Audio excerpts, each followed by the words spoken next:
Hi, I'm Sara Low, your host for Malaysian Property Weekly Talk with PropNex Malaysia.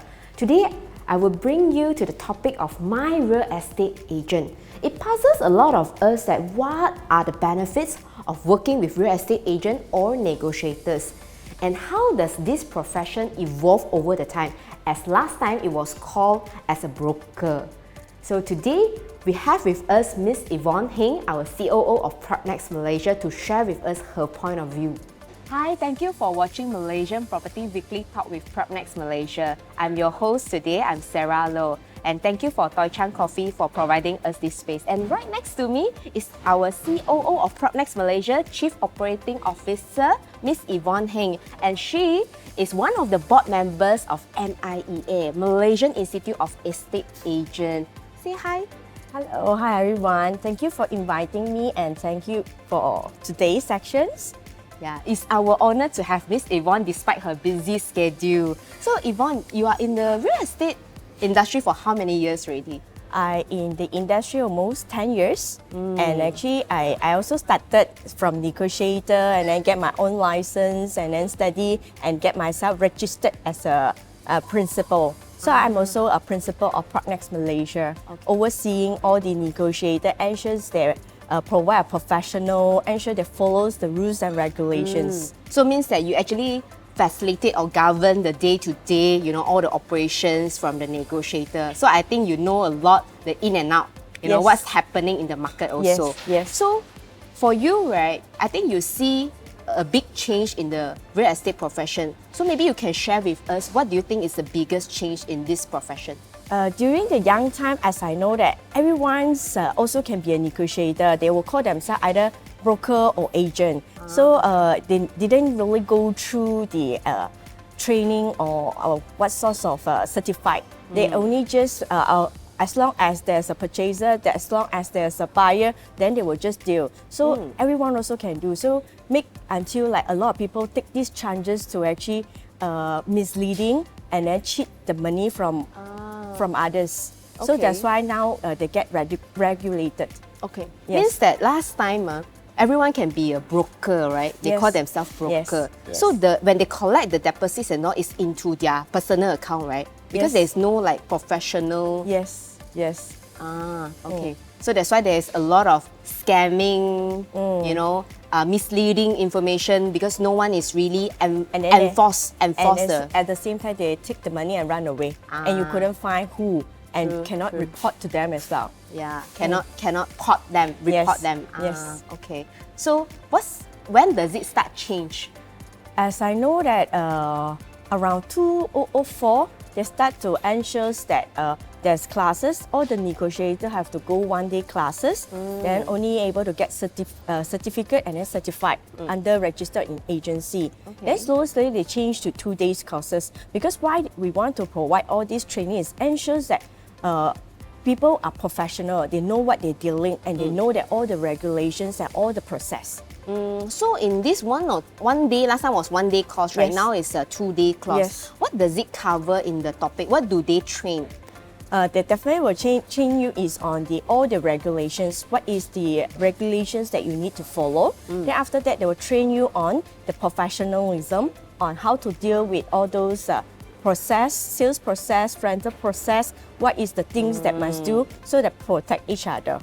Because sometimes when we do the transaction, right, when you're buying a house, you have to ensure all the thing is being listed. Like example, if you buy full furniture, if you didn't have the knowledge and then you didn't list it down, whatever that the necessary. Inventory list. Yes. And also how is the money deal? How long is the process? Ensure the SMP sign, loan agreement sign. Yeah, all these transactions they must be knowledgeable and professional to deal with. I think this is very important because I think some of us only buy house once in a lifetime. It's true. And then maybe they use their whole life saving to just put into a house. Yes. And then they need to serve the loan for 30 to 35 years. If they make a wrong mistake or they entrust a wrong real estate negotiator, right? Then we'll be, bye-bye already. Yes. Right? So this is very important to make sure the real estate negotiator is professionally certified, which is the negotiator. So normally they were certified by using this RANTAG. RANTAG. Yes. So you will see all the negotiators, they will wear and their name card also will have their registered rent number. So it's Okay. very important that whoever like vendor or purchaser, tenant, you must deal with those registered, certified negotiator. They will have their own rent number. But how do we check, whether they have the rent number or not? Where do we From check? first thing when you meet the people, from the name card itself, they must have the rent number put it in the The name rent card. is, maybe you can spell it out. Yeah, example. Real negotiator, REN, right? yes, yeah, REN. REN. Yeah, And then they also everyone will have their individual number. the number. Yes. Okay. And this number is actually not a one time. They need to go back every year to actually do their CPD hour. That means they need to to renew. Yes, to renew. They need to attend one-day classes so that they upgrade the current situation or current market situation or news so that they can continue to serve and continue to renew their rent number.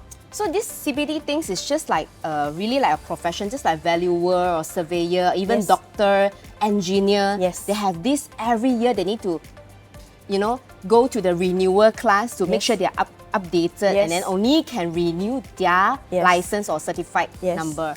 Yeah. Yes. If you see the name card that didn't have rent, then you better don't deal lah. Yeah. Yeah. Okay. It's their choice of choosing the rent. So if they negotiator. cannot show the name card or the rent tag, is there any other place that we can check whether they are you can certified? actually check from the board because actually we govern them by a board.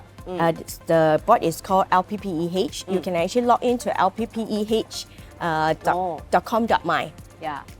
So Which is the official website, Yes. okay, that you can key in maybe the person name, the full name or the contact number, the Yes. registered contact number, then you can find whether the rent number does it pops out. yes. Yeah. At the same time, you also must check whether the agency itself also registered with the board or Registered. not. Because a lot of time we're dealing with, like just now you say, their hard-earned money deposit. So actually, every agency, they will have their own client account.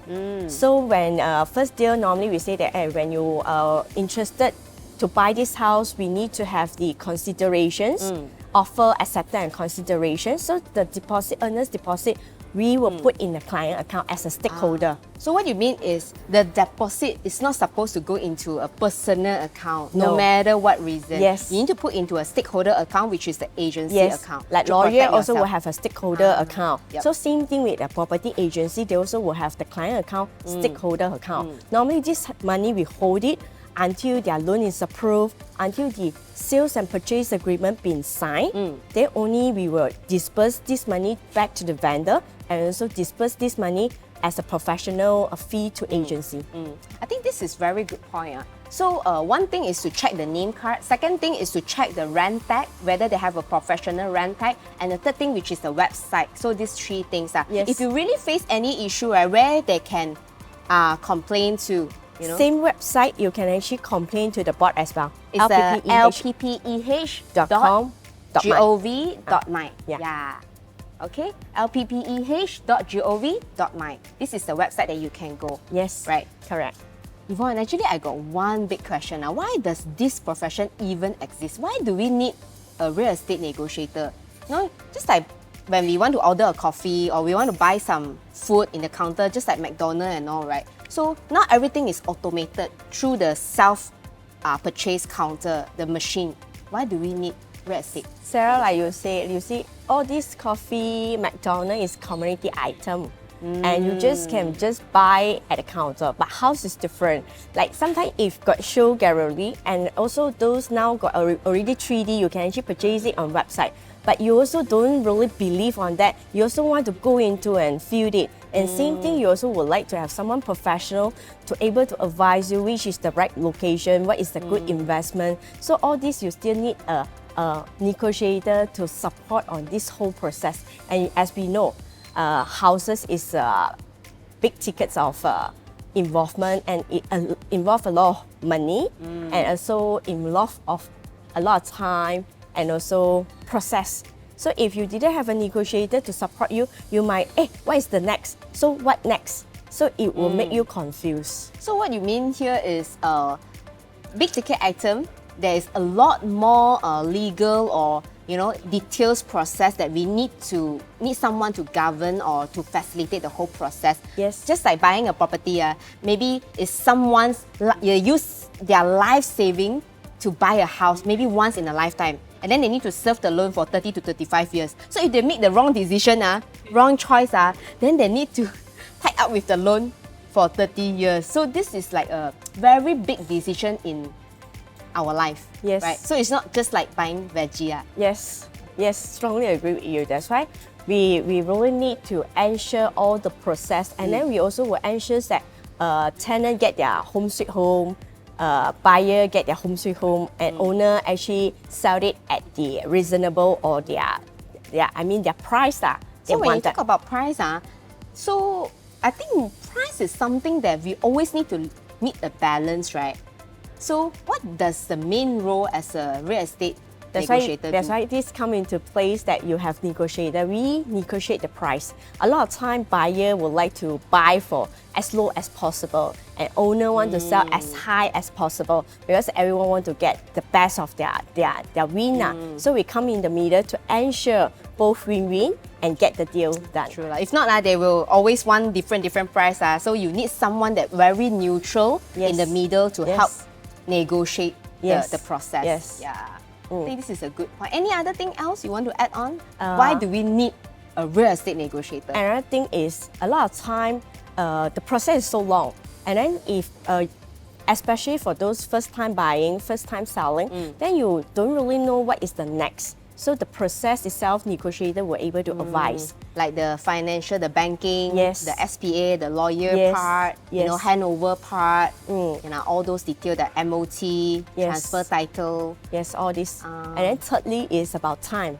Now we know that time is so important, and especially now the vendor, investor, they all will have their own career, have their own life that need to be busy on. So if sometimes buying a house, right, we as a negotiator, we actually being shown to quite a number of buyer or tenant. Owner Means that they don't have time. Yes. Go and open door, Just close the door. Open door and close the door, and both door and close the door. Sometimes you still need to sit down there and wait for the client to come. Sometimes they might be late. Sometimes the appointment next followed by another one. Yeah. I think I agree what you say, Evon. I think time is most important here because you cannot do everything, right? Then some of the advertisement part, how to find buyer, marketing part, and then go and show the house. You won't just get it done in one deal. You need to have a few clients or maybe few months, to be there to show the unit to the client. Time is important, and time is everything. So why not you put your time into something to generate sales or income for you, rather than focus on the house. Yes. Yeah. Sarah, you're also a professional negotiator, right? I believe that you have been dealing with a lot of vendor, tenant, or buyer. Do you have any unforgettable experience that they feedback to you? Yes, in fact, Evon, there is one case that is very unforgettable to me. I will forever remember until now. There was one buyer come to me. He asked me, like, Sarah, I actually want to buy a house in this condo, which is the condo that I'm focusing on, right? Then she said, but my earnest deposit is with another agent. And I experienced this issue is he keep on delay and don't want to refund that earnest deposit to me, even though he not able to discuss the price with the seller and he cannot get the unit that he want. So he don't know how to chase the real estate negotiator to get back his money. So he seek for help. Yeah. So my advice to him is to give a warning kind of thing, like a very harsh warning. Don't be so good person, because that's your money. He has no right to hold that earnest deposit for so long, like more than 1 month, And the real estate negotiator keep on telling him, give me some time, I will find the house for you, I will negotiate the price for more than 1 month. Can you imagine, Evon? Yeah, but this is not a right way to do it. Normally there's offer. Once offer already, there's acceptance, then only we can bang in the money. Yeah, I mean, if let's say the person just straight away do direct transfer, he's not doing the check kind of thing, that direct transfer, right? It's already in the agency account. But the person just want to delay and all, give a lot of excuse, you know. And of course, he may be trying his best to find, because the deposit is already with him, right? But I think it's not so ethical, because you have no right to hold for so long. So I think this is the biggest case that I faced, that the customer complained. At last, the buyer was so good.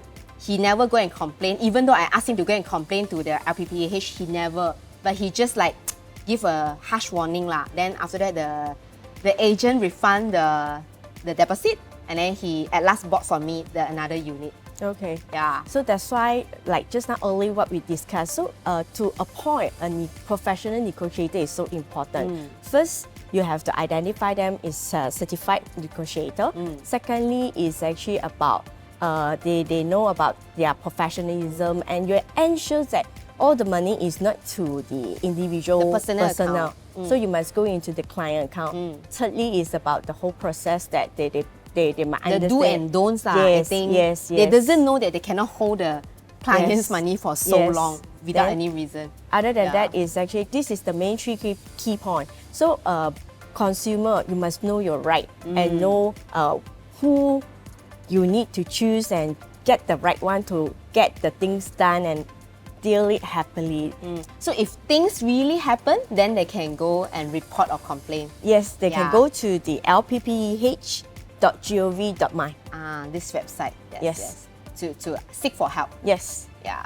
So thank you so much, Evon. I think our audience get a lot of takeaways from today's session. Thank you so much for inviting, and thank you so much for guiding add value to all the consumer around. The consumer. Yeah, thank you so much for watching this episode. I think from here we would like to do a quick summary, which is a lot of us maybe just buy house once in our lifetime. It's like a big decision. So we must make sure we know our rights, and also to choose the reliable, trusted real estate negotiator to help you in this process, so that you won't regret, maybe get cheated or get scammed. And during MCO, as I know, a lot of people get scammed. Yes. Yeah, because they are non-registered agency, give out a lot of package or stuff like that, and then cheat away the buyer's money. I think this is very, very serious. So make sure you do all the checks, okay? So thank you so much for watching this episode, Malaysian Property Weekly Talk with PropNex Malaysia, and see you in our next episode. Okay. Stay at home, work at home, own a home. Hi everyone, my name is Marcus Singh, CEO of PropNex Malaysia. Today I'm going to share with you the difference between the non-landed and landed property. Non-landed property, we refer to the condominium. When talk about condominium, normally we'll talk about facility and security. And for non-landed, normally they already have the gated and guarded security service. And then now we go into the pricing. Within the same area, the condominium normally will be cheaper than the non-landed. And for the rental-wise, of course, with the facility and the security, the condominium rental will be higher than the non-landed. Lastly, the most important thing, we always talk about capital appreciation. Due to the scarcity of land and the limitation of the product, the non-landed normally will be not as good price compared to the landed properties.